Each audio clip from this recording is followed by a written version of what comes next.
Bom, vamos então iniciar o segundo período da aula de hoje, portanto, a aula de Aerodinâmica 1 de 28 de abril de 2020. Relembrando, nós começamos a ver então aquilo que é a camada limite tridimensional e, especificamente, vimos no período passado, a forma de obter as relações ou as equações simplificadas de camada de corte delgada, que na realidade então descrevem o escoamento de camada limite tridimensional. Vimos também a simplificação que podemos aplicar a essas equações para problemas de asa infinita em flecha, que naturalmente é um assunto interessante, como iremos explorar mais tarde, depois nas aulas de natureza mais prática, usando os exercícios da sebenta. Ora bom, vimos que, efetivamente,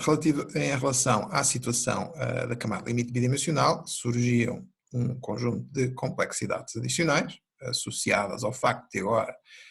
estarmos na presença de uma componente adicional designada por componente de corrente cruzada, portanto, uma componente associada, de facto, a uma direção perpendicular àquilo que era anteriormente o nosso plano onde se desenvolvia o escoamento em camada limite bidimensional, e que especificamente uma asa em flecha, então, será a componente ao longo da envergadura da asa que exibe um determinado valor de flecha. Todavia, a complexidade adicional que efetivamente resulta acaba por ter impacto também especificamente naquilo que é a nossa interpretação do escoamento e, se quiserem, a determinada forma ou determinados mecanismos que nós nos habituamos como válidos e, portanto, quase automáticos na interpretação do comportamento de uma camada limite na situação bidimensional. Ora bem, portanto, aquilo que nós estamos a falar, ou que iremos falar, e que corresponde basicamente então às secções 7.4 e 7.5 de forma abreviada do livro-texto, é efetivamente, ou são as questões associadas à topologia do escoamento, ou se preferirem, portanto, a forma como o escoamento se organiza, agora em camada limite tridimensional. E uma das questões, digamos, mais importantes, naturalmente, quando nós analisamos um escoamento de camada limite, e vocês fizeram, mesmo em termos do vosso trabalho de grupo, não é? Consiste, basicamente, então, na identificação da ocorrência de separação dessa mesma camada limite. Ora, a condição para determinar a ocorrência de separação, independentemente de poder ser parametrizada de algum outro parâmetro relacionado, como vocês fizeram, de acordo com o critério de Thwaites, portanto usando o valor de lambda igual a menos 0,09, ok? Mas na realidade o que está implicitamente por trás desse valor de determinado parâmetro é, de facto, que nós atingimos, então, quando se chega à condição de separação numa camada limite bidimensional, nós atingimos a condição de tensão de corte na parede nula. Okay? Portanto, o escoamento, efetivamente, ao separar da parede, já não irá produzir, naturalmente, atrito sobre essa parede e, portanto, virtualmente, nesse ponto, então, atingir-se-á tensão de corte nula. Reparem que depois, havendo o escoamento subsequentemente ao ponto de separação em bidimensional, onde, portanto, para todos os efeitos, ocorreu reversão, portanto, se comporta como havendo uma reversão da direção principal do escoamento, portanto, voltará a haver forças de atrito, como é lógico, não se gera um vácuo, apesar de ocorrer separação, nós sabemos, não se gera nenhum vácuo ali, o fluido não desaparece, simplesmente, digamos, ele deixa de se processar, então,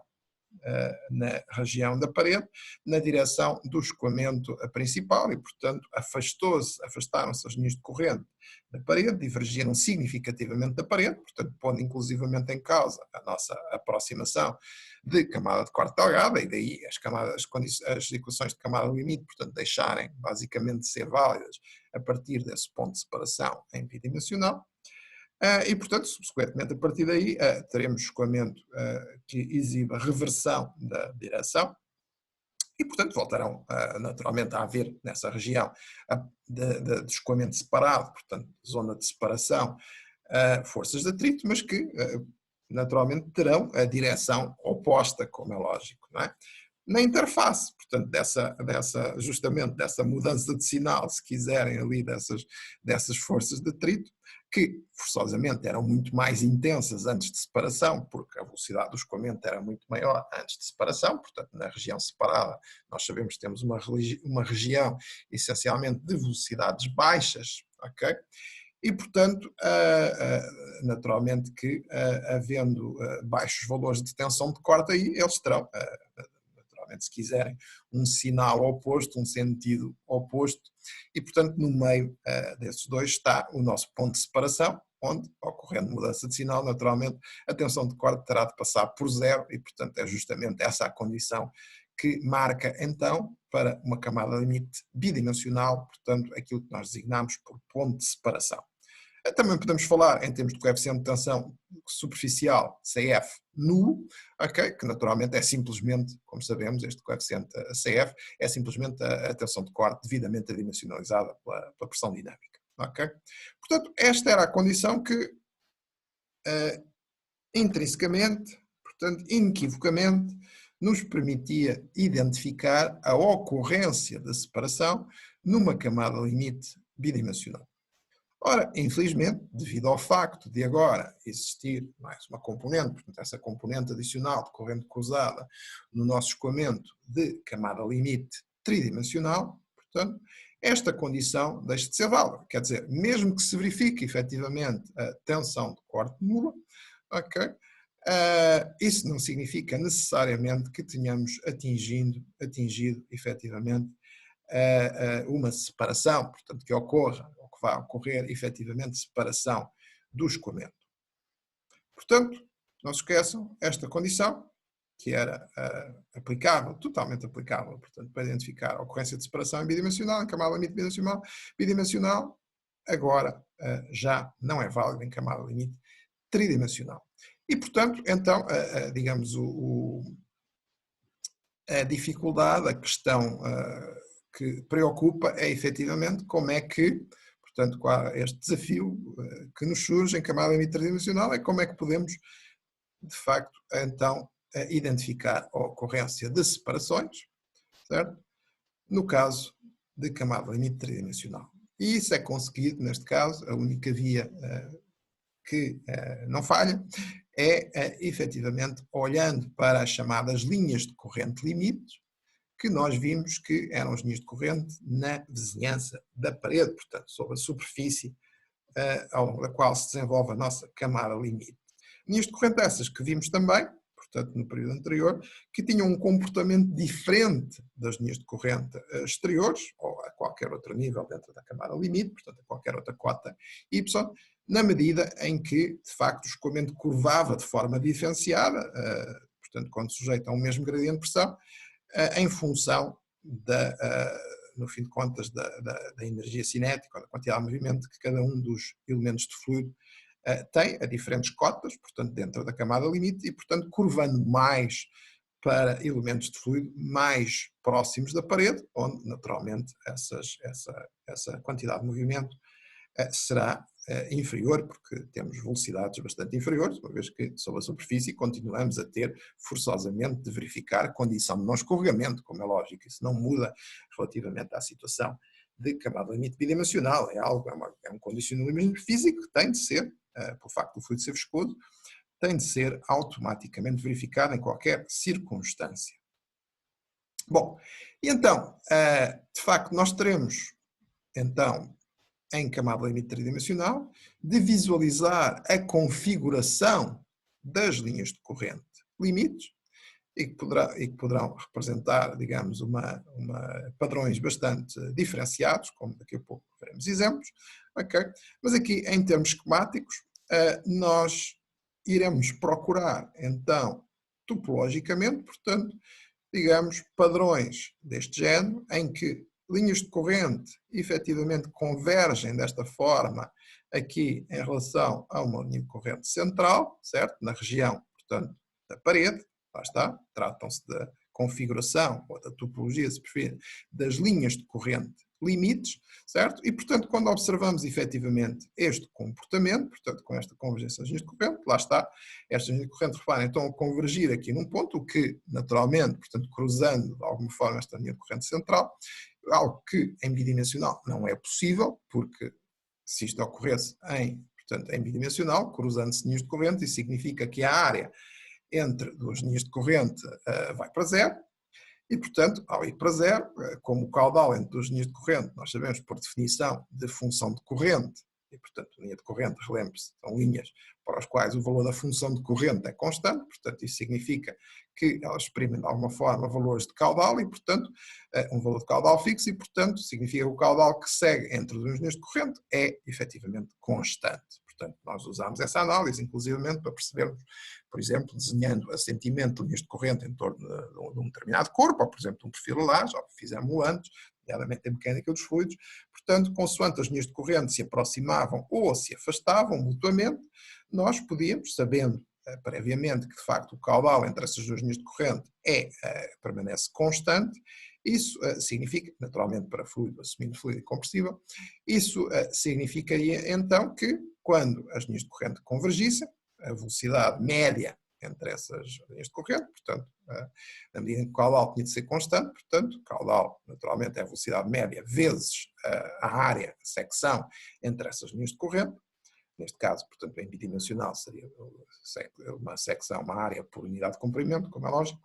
mas, portanto, havendo uma redução dessa secção, dessa área entre as duas linhas de corrente, naturalmente a velocidade média aumentaria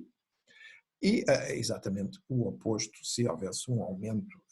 portanto, se as linhas de corrente divergissem entre si, portanto, se houvesse um aumento dessa secção entre as linhas de corrente.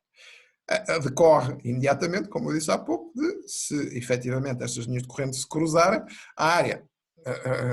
entre elas, nesse ponto onde elas se cruzam, é zero e, portanto, a velocidade, teoricamente, teria de ser infinito, o que é uma impossibilidade física. Ora bem, no entanto, isso de facto era uma impossibilidade física, quer dizer, a impossibilidade física, as linhas de corrente cruzarem-se, a velocidade de ser infinito continua a ser uma impossibilidade física, exceto debaixo da teoria de fluido perfeito, como também já sabemos, mas em fluido real é efetivamente uma impossibilidade física. No entanto, o facto das linhas de corrente se cruzarem, essa situação poderá, de facto, ocorrer, e temos aqui representado, portanto, nestes diagramas, poderá ocorrer em escoamento tridimensional, nomeadamente, portanto, caso que nos interessa, a camada limite tridimensional. E basicamente porquê? Porque agora o escoamento não está restrito a este plano. Portanto, se efetivamente esta área convergiu para zero, isso significa que em bidimensional significaria, bom, não pode ser, a velocidade teria de ser infinita agora quando convergisse. Mas neste caso, em que o escoamento é tridimensional, o escoamento pode efetivamente sair deste plano onde estamos a fazer a representação destas linhas de corrente limite e, portanto, por definição, sendo linhas de corrente limite, é o plano da superfície,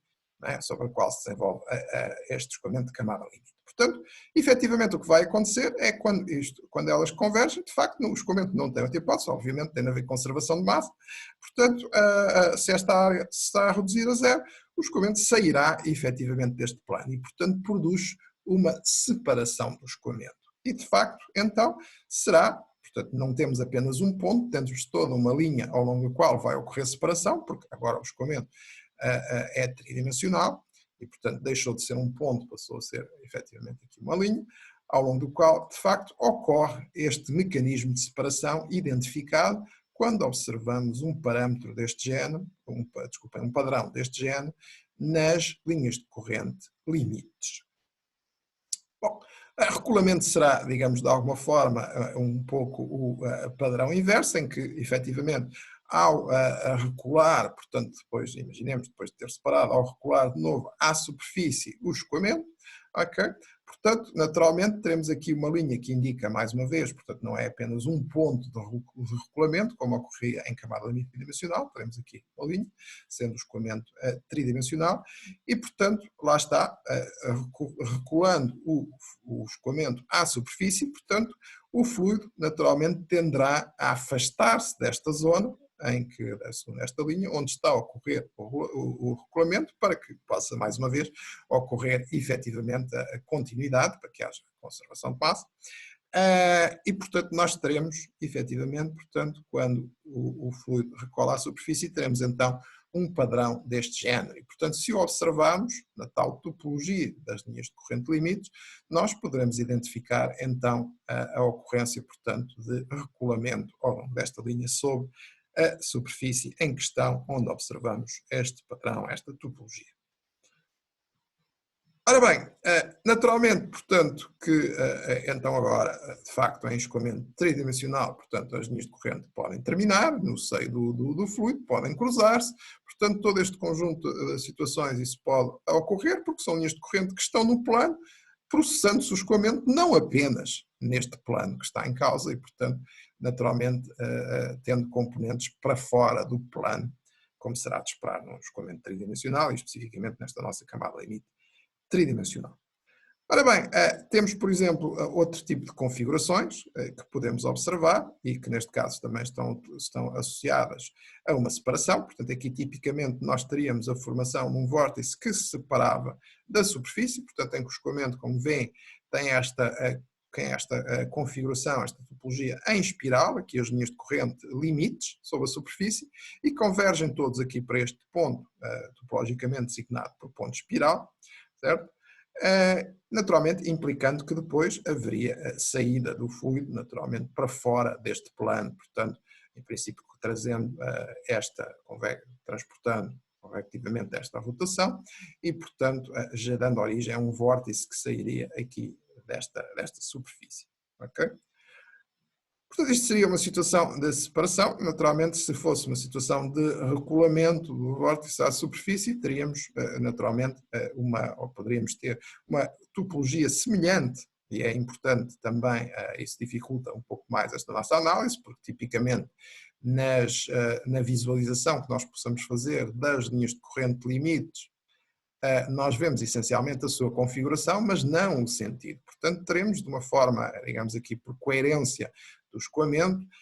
teremos de intuir, basicamente, aquilo que é o sentido, e se o sentido será este que está aqui indicado, e, portanto, neste caso, convergindo para este ponto, tal como aqui convergiam para esta linha, teríamos uma situação de separação. Naturalmente, teríamos uma situação inversa do regulamento, invertendo os sentidos aqui a estas linhas de corrente limites. Outra situação possível, portanto, noutra configuração do escoamento, em virtude da geometria, portanto, tridimensional, da tridimensionalidade do problema, portanto, que também corresponderia a uma situação de separação, uma vez como veem, mais uma vez, as linhas de corrente limites, portanto, esta topologia que seria identificada na superfície,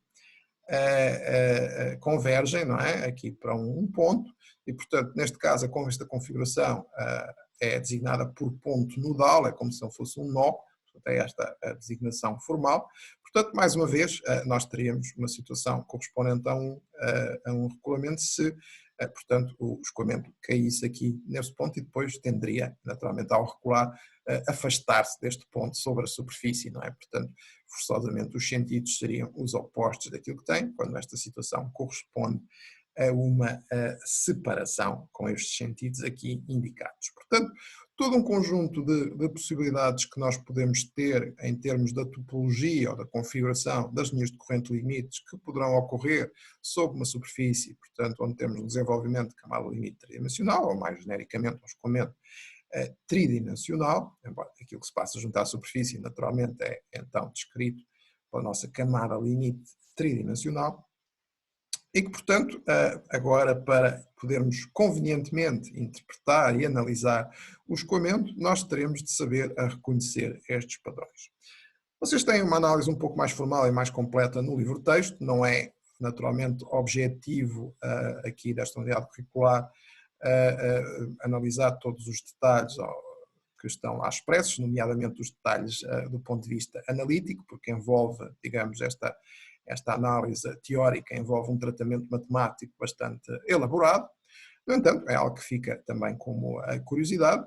digamos, esse tratamento mais analítico, mas é importante que permaneça esta noção em termos de termos a capacidade, ganharmos a capacidade de reconhecer estas configurações das linhas de corrente limites que nos permitem então fazer a interpretação do escoamento e nomeadamente em relação a aspectos tão importantes como são a ocorrência de separações e regulamentos da nossa camada limite na superfície, tendo em conta as implicações do ponto de vista aerodinâmico que tem esse tipo de situações, não é, no nosso escoamento. E, portanto, é importante então reconhecermos estas situações. Irei tentar ilustrar um pouco melhor, justamente, e com um pouco mais de realismo, não sejam assim apenas aqui representações esquemáticas um pouco avulsas, portanto, com um exemplo específico no que respeita a, por exemplo, uma visualização de superfície para uma aeronave, e portanto isto pode ser feito através de portanto, da visualização de superfície para um modelo, seja do que for, mas especificamente uma aeronave, por exemplo, num ensaio, em túnel aerodinâmico ou mesmo em voo, embora terá de haver alguns cuidados em relação a regimes de transientes, portanto, de variação de velocidades e, portanto, comportamento do escoamento e, implicitamente, em última instância, também da configuração, por via disso, das linhas de corrente limite e não só de velocidade, também em termos de atitude, por exemplo, no que respeita a um veículo específico, não é? Que irá implicar naturalmente mudanças a nível de escoamento e, portanto, alterações naturalmente das linhas de corrente limite que estão associadas justamente a esse mesmo escoamento. A forma de fazer esse tipo de visualização, tipicamente cobrem-se as superfícies com um óleo portanto, de uma viscosidade que tem de ser adequada às velocidades que estão em questão e, portanto, às forças de atrito que irão ser exercidas sobre essa mesma superfície, de maneira que esse óleo, ou, digamos genericamente, fluidos com uma viscosidade cuidadosamente selecionada, efetivamente possa ser arrastado ao longo da superfície, criando um filme sobre a superfície e, portanto, introduzido previamente partículas que deverão ser escuras no caso da superfície de fundo ser clara ou claras no caso da superfície de fundo ser escura, naturalmente, para promover o contraste adequado. Portanto, essas partículas irão ser arrastadas ao longo dessas linhas de óleo, que vão sentir as forças de atrito, portanto, ao produzir esse filme sobre a superfície. Portanto, irão essas partículas organizar-se justamente no seio desse filme de óleo que permanece sobre a superfície e que virtualmente depois até poderá secar, tornando o padrão mais permanente, ok? Mas, portanto, essas linhas então estabelecidas serão as linhas que irão representar, no fim de contas, os padrões formados pela tal configuração destas linhas de corrente limite, uma vez que se tratam de filmes de óleo sobre, portanto, com partículas então em suspensão, que é colocado, é pintado, digamos, sobre a superfície então do modelo que se estiver a ensaiar. Okay? Bom, e portanto, vamos ver então aqui um exemplo real, no caso desta aeronave. Tentemos ver aqui um pouco mais próximo. Portanto, o que nós temos aqui, efetivamente, é, para todos os efeitos, aqui esta região do nariz da aeronave, certo? E, portanto, numa situação em que tínhamos, para todos os efeitos, um escoamento em que teria sido produzido com a aeronave a operar a um ângulo de ataque ainda relativamente significativo. E, portanto, isso produzia, então, basicamente em torno deste corpo tridimensional, portanto, ao desenvolvimento de camadas limites sobre as superfícies, portanto, e que se encontram aqui visualizadas, então, através da técnica, como eu referi, há pouco, as tais linhas de corrente limites, portanto, os padrões, no fim de contas, dessas mesmas partículas no seio desse óleo, que teria sido introduzido na forma de filme, então, sobre essa superfície, e, portanto, que depois, ao sentir as tais tensões de corte superficiais, okay, se iriam organizar, como eu referi há pouco também, portanto, de acordo com aquilo que são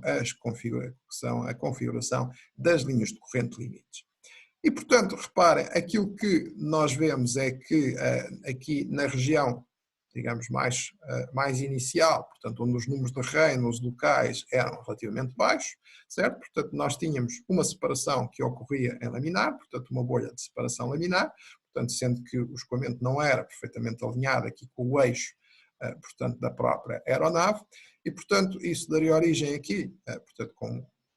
em virtude do escoamento contornar justamente esse corpo, portanto, e à presença de números de Reynolds relativamente baixos, portanto, uma facilidade de separação, portanto, separando-se o escoamento e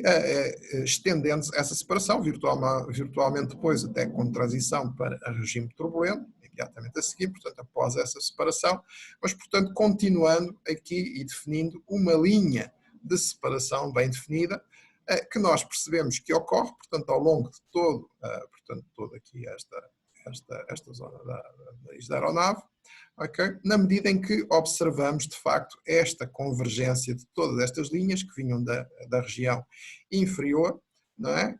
E que convergem aqui, reparem, portanto, aqui não se vê tão bem, não é tão claro, nem sempre estas visualizações são muito claras, também esta figura não é da melhor qualidade, mas enfim, trata-se de uma visualização em condições reais e, portanto, será de esperar que em laboratório elas pudessem ser obtidas com um pouco mais de qualidade. Mas, portanto, é mais uma dificuldade prática, portanto, com que nos deparamos na interpretação. Mas parece ser perfeitamente claro que, efetivamente, temos aqui uma organização em que estas linhas, de facto, tendem a convergir todas em torno desta linha que aqui está, ok? Que reparem que se prolonga depois por aqui fora, temos aqui uma interrupção nas zonas que foram analisadas, ok? E, portanto, efetivamente, depois temos aqui uma linha, como veem, bastante escura, portanto, correspondeu à convergência de todas essas linhas aqui, com essas partículas, certo? E, portanto, acaba de se tornar até aqui mais escuro e, portanto, mais facilmente identificável. Ora, portanto, isto corresponderá então à primeira separação, gerando-se depois aqui um vórtice, como iremos analisar, portanto, com um corte aqui nesta secção. Portanto, se cortarmos esta secção, portanto, temos uma secção circular, ok? E, portanto, teremos aqui um ponto inicial, portanto, simétrico em relação ao eixo, portanto, em que ocorre separação do escoamento que, portanto, operando aqui a aeronave com um determinado ângulo de ataque, portanto, promovia que houvesse, portanto, que o fluido contornasse de facto aqui este nariz, esta secção, ok? Depois reparem que acabamos por ter aqui, portanto, aqui uma segunda separação, portanto reparem que temos aqui de novo convergência de linhas de corrente, ok? Vê-se um pouco, não se vê tão bem porque é de menor dimensão em relação a esta zona de separação primária, esta sim vendo-se, observando-se bastante bem, ok? Mas reparem, de novo, há tendência, especialmente nesta região agora, para convergirem para esta linha, que depois fica também mais escura, lá está, devido à acumulação dessas partículas escuras também, portanto, definindo aqui uma linha bem definida, portanto, de separação. E, portanto, uma separação aqui que corresponderia a uma nova separação, estaria associada a um segundo vórtice que se formaria, então, aqui sobre este nariz e, portanto, mais uma vez, simetricamente de um lado e do outro. Obviamente que pelo meio nós teremos de ter, então, o regulamento, portanto, do vórtice primário antes de ocorrer a nova separação, portanto, aqui produzindo através de um corte, portanto, nesta superfície, ok? Visualizaríamos então o escoamento com este comportamento, portanto, dois vórtices formados aqui, portanto, aqui sobre, no fim de contas, esta região aqui do nariz da aeronave, ok? E, portanto, como veem, lá está, da nossa interpretação destas nossas linhas de corrente limites, ou linhas de corrente aqui à superfície, na tradução direta do inglês, surface streamlines, ok? Portanto, mas são em português as linhas de corrente limites, nós conseguimos de alguma forma perceber melhor como é que seria, então, como se formaria o escoamento aqui, embora não o estivéssemos a visualizar, mas percebendo o que ocorria sob a superfície, portanto, a localização de aqui dois pontos de separação, ok? Portanto, poderíamos então prever a formação destes dois vórtices, portanto um vórtice primário e um vórtice secundário neste processo de separação completamente tridimensional, porque o corpo e o escoamento que estão aqui em causa também são tridimensionais. Reparem que depois nós tínhamos a evolução, por exemplo, aqui quando chegávamos à zona, portanto aqui do encastramento na asa, e que veem que aqui as linhas de corrente limites continuavam a ter este tipo de comportamento, devido ao ângulo de ataque, portanto, produzido, portanto, é que se encontrava a operar a aeronave, mas depois tendiam de facto, a ter aqui um comportamento em que curvam significativamente e, portanto, a tendência de espiralar nesta zona. Portanto, basicamente, isto corresponderia, então, a um ponto de espiral, de novo, de separação, porque, reparem, não há dúvida que o escoamento vem com esta direção, portanto, nós aqui não vemos os sentidos, como eu referi, mas temos que os intuir, mas, portanto, sabemos que, naturalmente, em função do movimento da aeronave, portanto, seria este o sentido do escoamento, e, portanto, sendo este o sentido do escoamento, nós teríamos uma formação aqui, como veem, com este tipo de topologia, portanto teríamos a formação de um ponto espiral associado a uma separação, portanto iria sair daqui um vórtice, lá está, e portanto este é o chamado vórtice de encastramento, que muitas vezes se visualiza aqui não com linhas de corrente de superfície, portanto não com esta técnica, mas com fumo e portanto evolui aqui no encastramento este vórtice aqui, portanto, nesta zona. E, portanto, cá está a origem dele, justamente aqui um ponto de espiral que produz separação e, portanto, sairia daqui. Então, o vórtice seria depois convectado ou transportado aqui ao longo da fuselagem, portanto, sobre aqui a zona de encastramento na asa. Claro que isso iria depois dar origem também aqui a uma zona de separação do escoamento sobre esta região da asa e de regulamento também, que já não se observam tão bem, nesta figura específica, mas que voltam a ocorrer também aqui e, portanto, podem ser analisadas utilizando a mesma técnica para percebermos depois, ou intuirmos daqui também, tirarmos algumas conclusões acerca do comportamento aerodinâmico, então, destas regiões, portanto, da aeronave. Ok? Portanto, como veem, basicamente a técnica é esta e, portanto, de facto, somos obrigados a fazer agora este tipo de interpretação, portanto, para além é um pouco mais elaborado do que aquilo que tínhamos de fazer em camada limite bidimensional. Também a riqueza do escoamento é muito maior, como podem observar a partir daqui, e portanto, uma coisa naturalmente está relacionada com a outra, todavia, portanto, os conceitos de camada limite continuam a ser fundamentais, e nomeadamente estes conceitos que estão associados justamente à separação e ao reculamento da camada limite, para que depois nós, como eu referi há pouco, tiremos conclusões acerca do comportamento aerodinâmico, nomeadamente aqui desta aeronave ou de qualquer outro objeto ou veículo que esteja em causa. Okay?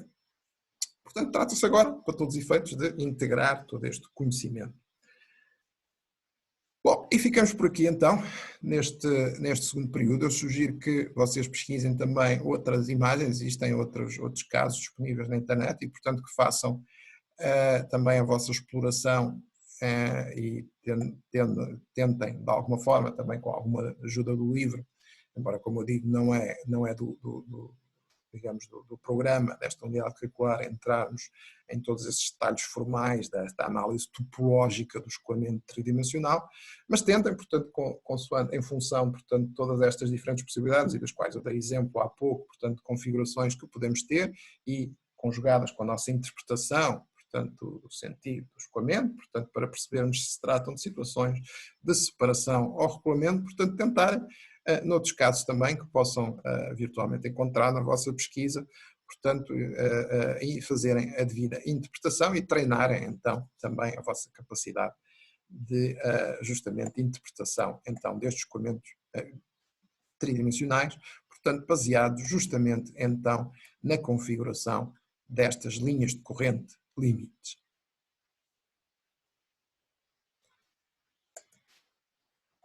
Ficamos por aqui. Continuaremos nas aulas subsequentes com exercícios, então, da sebenta sobre esta matéria.